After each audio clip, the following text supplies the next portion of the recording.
कभी घड़ी पर नजर पड़ी है और टाइम हुआ हो 11:11। ज्यादातर लोग इसे बस एक इत्तेफाक मान लेते हैं। लेकिन क्या हो अगर ये कोई इत्तेफाक ना हो? आज हम एक ऐसे ही प्राचीन कोड को अनलॉक करने वाले हैं जो सिर्फ 90 सेकंड में हकीकत को बदल सकता है। तो सवाल ये उठता है कि आखिर दुनिया के सबसे सफल लोग, चाहे वो पुराने जमाने के ऋषिमुनि हों या आज के मॉडर्न बिलियनर्स, रात के 11:11 को इतनी तवज्जो क्यों देते हैं? क्यों इसे अपनी कामयाबी का एक सीक्रेट मानते हैं? देखिए, इस सवाल के पीछे एक बहुत गहरा विज्ञान छिपा हुआ है। जरा एक ऐसे इंसान के बारे में सोचकर देखें। बहुत मेहनती है, अपनी तरफ से कोई कमी नहीं छोड़ता, लेकिन हर बार मंजिल के पास आकर गिर जाता है। उसे लगने लगता है कि यार मेरी तो किस्मत ही खराब है। वो ऊपर देख के पूछता है कि मेरी प्रार्थनाएं, मेरी दुआएं क्यों नहीं सुनी जा रही? जानते हैं इस सवाल का जवाब कहाँ छिपा है? उसी 11:11 के रहस्य में। ये कोई अंधविश्वास नहीं है, बल्कि ये समय में एक तरह का, कह सकते हैं, कॉस्मिक ग्लिच है। एक ऐसा शक्तिशाली मौका जो हर रात हमारे दरवाजे पर दस्तक देता है। तो ये 11:11 का पोर्टल आखिर है क्या? असल में ये रात में 90 सेकंड का एक ऐसा वक्त है जब हमारे जागते हुए दिमाग यानी कॉन्शियस माइंड और हमारे सोते हुए गहरे दिमाग यानी सबकॉन्शियस माइंड के बीच का पर्दा सबसे पतला हो जाता है। ये वो गोल्डन चांस है जब हम सीधे यूनिवर्स से बात कर सकते हैं। ये एक भूला हुआ विज्ञान है। चलिए अब थोड़ा और गहराई में उतरते हैं। इस पूरी चीज के पीछे असली पावर, असली ताकत क्या है? और वो ताकत और कुछ नहीं, हमारा अपना सबकॉन्शियस माइंड है, हमारी हकीकत का असली क्रिएटर। हमारे प्राचीन उपनिषदों में इस पूरी शक्ति को सिर्फ एक लाइन में समेट दिया गया है। एक महावाक्य है, अहम ब्रह्मास्मि। अहम ब्रह्मास्मि का मतलब है मैं ही ब्रह्मांड हूं, या कहिए मैं ही क्रिएटर हूं। ये एक वैदिक घोषणा है जो साफ साफ बताती है कि बनाने की, रचने की शक्ति हमारे अंदर ही है। बस हम अपनी ही शक्ति को भूल बैठे हैं। देखिए, हमारे दो मन के बीच फर्क को समझना बहुत जरूरी है। एक है हमारा कॉन्शियस माइंड, जो दिन में जागता है, हर बात पर लॉजिक लगाता है, सवाल करता है, शक करता है, और इसकी पावर लिमिटेड है। और दूसरी तरफ है हमारा सबकॉन्शियस माइंड, जो कभी नहीं सोता।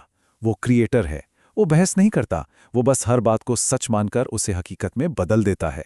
इसकी ताकत इन्फिनिट है, अनंत है। अच्छा, अब आप सोच रहे होंगे कि ये सब तो पुरानी आध्यात्मिक बातें हैं, लेकिन मजा तो तब आता है जब यही प्राचीन ज्ञान आज की मॉडर्न साइंस से मिलता है, जहां ये दोनों दुनियाएं एक हो जाती हैं।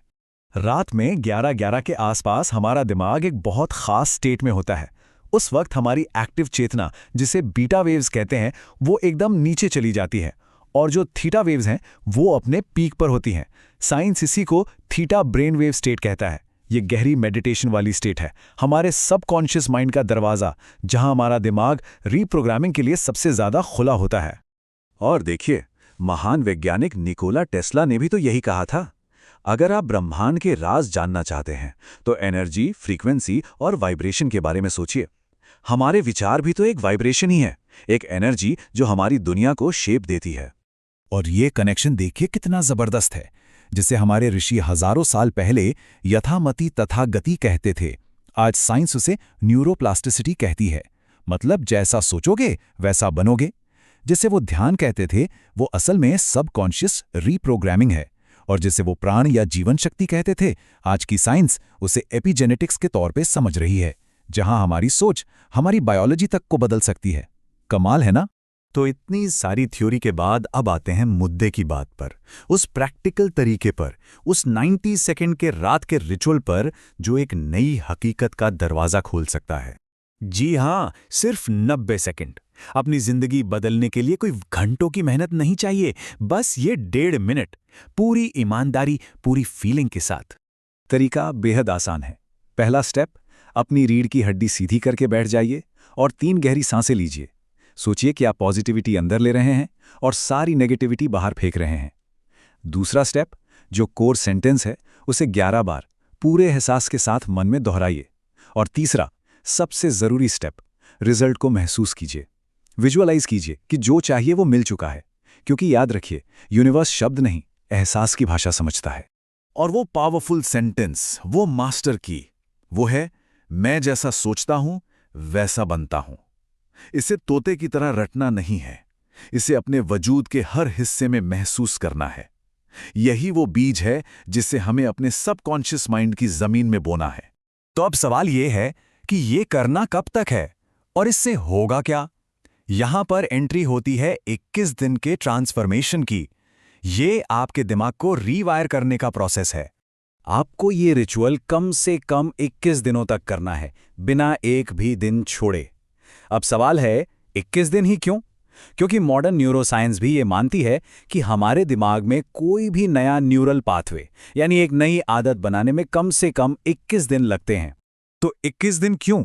इसको ऐसे समझिए, ये उतना ही वक्त है जितना आपके दिमाग को अपनी पुरानी स्लो हार्ड ड्राइव को फॉर्मेट करके एक नया तेज सॉफ्टवेयर इंस्टॉल करने में लगता है। ये एक सोचे समझे एफर्ट को एक ऑटोमेटिक आदत में बदलने का टाइम है। और जब ये नया सॉफ्टवेयर इंस्टॉल हो जाएगा तो जिंदगी में कुछ कमाल के बदलाव दिख सकते हैं। हो सकता है नेगेटिव लोग और हालात आपकी जिंदगी से अपने आप चले जाएं, नए मौके दिखने लगेंगे, दौलत के नए रास्ते खुल सकते हैं। जहां आप फंसा हुआ महसूस कर रहे थे वहां आप फ्लो में महसूस करने लगेंगे, और जिसे दुनिया चमत्कार कहेगी आप उसे रिजल्ट कहेंगे। आखिर में ये चॉइस बिल्कुल वैसी ही है जैसी कुरुक्षेत्र में अर्जुन के सामने थी। ज्ञान दे दिया गया है, कृष्ण ने अपना काम कर दिया है। अब एक्शन लेने की, कर्म करने की बारी आपकी है। आपकी जिंदगी की कहानी एक कोरा कागज है। सवाल सिर्फ इतना है कि इसके लेखक आप खुद बनेंगे या किसी और को बनने देंगे।